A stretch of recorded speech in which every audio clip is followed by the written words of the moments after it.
이 새벽에 하나님의 말씀을 사모함으로 나오신 성도님들을 환영하고 축복합니다. 오늘 우리에게 주신 하나님의 말씀은 사무엘상 25장 23절부터 44절까지입니다. 봉독은 23절부터 35절까지입니다. 제가 봉독합니다. 아비가일이 다윗을 보고 급히 나귀에서 내려 다윗 앞에 엎드려 그의 얼굴을 땅에 대니라. 그가 다윗의 발에 엎드려 이르되 내 주여 원하건대 이 죄악을 나 곧 내게로 돌리시고 요종에게 주의 귀에 말하게 하시고 이 요종의 말을 들으소서. 원하옵나니 내 주는 이 불량한 사람 나발을 개의치 마옵소서. 그의 이름이 그에게 적당하니 그의 이름이 나발이라. 그는 미련한 자니이다. 요종은 내 주께서 보내신 소년들을 보지 못하였나이다. 내 주여 여호와께서 살아계심을 두고 맹세하노니 내 주도 살아계시거니와 내 주의 손으로 피를 흘려 친히 보복하시는 일을 여호와께서 막으셨으니 내 주의 원수들과 내 주를 해하려 하는 자들은 나발과 같이 되기를 원하나이다. 요종이 내 주께 가져온 이 예물을 내 주를 따르는 이 소년들에게 주게 하시고 주의 요종의 허물을 용서하여 주옵소서. 여호와께서 반드시 내 주를 위하여 든든한 집을 세우시리니 이는 내 주께서 여호와의 싸움을 싸우시며 내 주의 일생에 내 주에게서 악한 일을 찾을 수 없음이니이다. 사람이 일어나서 내 주를 쫓아 내 주의 생명을 찾을지라도 내 주의 생명은 내 주의 하나님 여호와와 함께 생명싸개 속에 쌓였을 것이요 내 주의 원수들의 생명은 물매로 던지듯 여호와께서 그것을 던지시리이다. 여호와께서 내 주에 대하여 하신 말씀대로 모든 선을 내 주에게 행하사 내 주를 이스라엘의 지도자로 세우실 때에 내 주께서 무죄한 피를 흘리셨다든지 내 주께서 친히 보복하셨다든지 함으로 말미암아 슬퍼하실 것도 없고 내 주의 마음에 걸리는 것도 없으시리니 다만 여호와께서 내 주를 후대하실 때에 원하건대 내 주의 요종을 생각하소서 하니라. 다윗이 아비가일에게 이르되 오늘 너를 보내어 나를 영접하게 하신 이스라엘의 하나님 여호와를 찬송할지로다. 또 내 지혜를 칭찬할지며 또 내게 복이 있을지로다. 오늘 내가 피를 흘릴 것과 친히 복수하는 것을 내가 막았느니라. 나를 막아 너를 해하지 않게 하신 이스라엘의 하나님 여호와의 살아계심을 두고 맹세하노니 내가 급히 와서 나를 영접하지 아니하였더면 밝는 아침에는 과연 나발에게 한 남자도 남겨두지 아니하였으리라 하니라. 다윗이 그가 가져온 것을 그의 손에서 받고 그에게 이르되 내 집으로 평안히 올라가라. 내가 내 말을 듣고 내 청을 허락하노라. 아멘.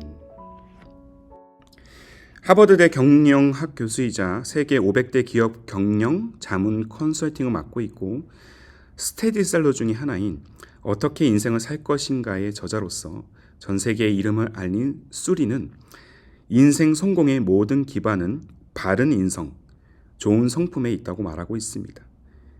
이 책의 부제는 하버드대 인생학 명강의인데 실제로 그녀가 또 이 학생들에게 전달한 내용을 담고 정리한 책입니다. 책을 보시면 성공을 위해서 갖춰야 할 인성에 대한 각가지의 챕터가 있지만 그 중에서도 그녀는 자기 감정을 얼마나 잘 다스리느냐가 성공의 중요한 포인트라고 설명하고 있습니다. 그녀는 그의 책을 통해서 감정을 다스리는 원리와 그 의미를 잘 표현해내고 있는데요. 사람이 감정에 휘둘리지 않고 조절할 수 있는 세 가지의 방법을 제시하고 있습니다. 첫 번째는 하던 일을 잠시 멈추고 1분간 침묵하기. 둘째로 주의력을 분산시키기. 또 세 번째가 중요해 보이는데요. 합리적으로 나쁜 감정을 발산하기입니다. 감정 발산은 사실 많은 경우에 합리적인 근거에 의하기보다는 그 사건에 대한 배경이나 논리적 과정을 배제하거나 무시한 채 이루어집니다. 이해와 분별의 과정을 거치지 못한 감정, 곧 이 분노의 표출은 오히려 돌이킬 수 없는 관계 갈등을 가져다 줍니다. 자, 이 결과는 결국 인생의 큰 장애물이 되기 마련입니다. 자, 우리말에 참는 게 이기는 거다라는 표현이 있습니다. 갈등의 상황이 발생했을 때 일단 그 순간은 참고 이후의 상황을 더 지켜보자는 것이죠. 반면 감정을 주체하지 못하면 그 분노가 부메랑이 되어서 자신에게 돌아온다는 의미이기도 합니다. 수린도 이와 동일한 표현을 그의 책에서 기록하고 있습니다. 화가 난다고 돌을 발로 차면 결국 아픈 건 자신의 발가락이다.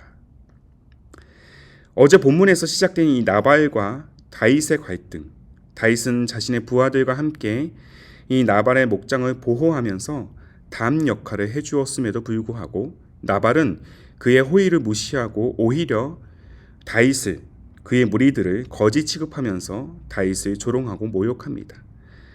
나발의 오만함에 분노한 다윗은 자신의 무리를 데리고 그를 죽이고자 쳐들어갈 준비를 하고 있는 그 찰나에 그의 분노를 잠잠하게 할 여인이 등장합니다. 바로 나발의 아내 아비가일이었습니다. 나발이 미련하고 악한 행실을 일삼는 자라면 그의 아내인 아비가일은 총명과 지혜를 겸비한 여인이었습니다.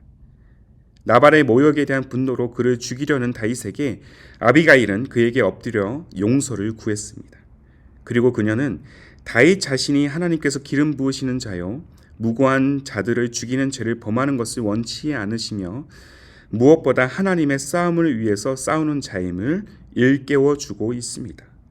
자, 28절을 보시면 주의 요정의 허물을 용서하여 주옵소서. 여호와께서 반드시 내 주를 위하여 든든한 집을 세우시리니 이는 내 주께서 여호와의 싸움을 싸우시며 내 주의 일생에 내 주에게서 악한 일을 찾을 수 없음이니이다 라고 나와 있습니다. 장차 하나님을 위하여 싸우실 사람이 자기 남편의 사소한 도발에 넘어가서는 안 된다는 사실을 다윗에게 지금 일깨워주고 있다는 것이죠. 이와 같이 아비가일의 겸손한 태도와 지혜로운 대처로 인해서 다윗은 분노의 마음을 절제할 수 있게 되었고 나발에 대한 복수를 그만두게 됩니다. 그리고 무엇보다 나발의 행동을 자신의 죄로 여기며 용서를 구하는 아비가일의 그 진정성이 그에게 믿음의 각성을 다시 한번 일으키게 합니다. 지혜로운 자는 하나님의 뜻을 분별할 수 있습니다. 수많은 문제들을 마주해야 하는 그 현실 속에서 우리는 대부분 우리의 감정에 따라 문제를 대처하려고 합니다.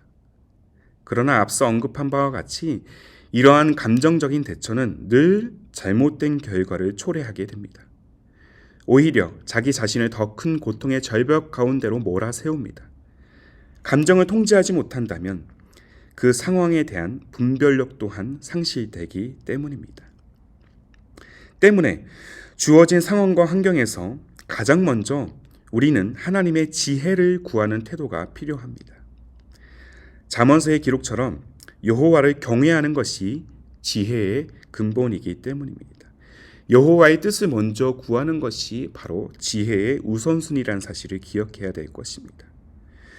우리의 감정과 미련한 태도를 내려놓고 하나님을 경외하는 삶으로 우리가 나아갈 때 아비가일처럼 어떠한 위기 순간에서도 지혜롭게 대처할 수 있게 됩니다.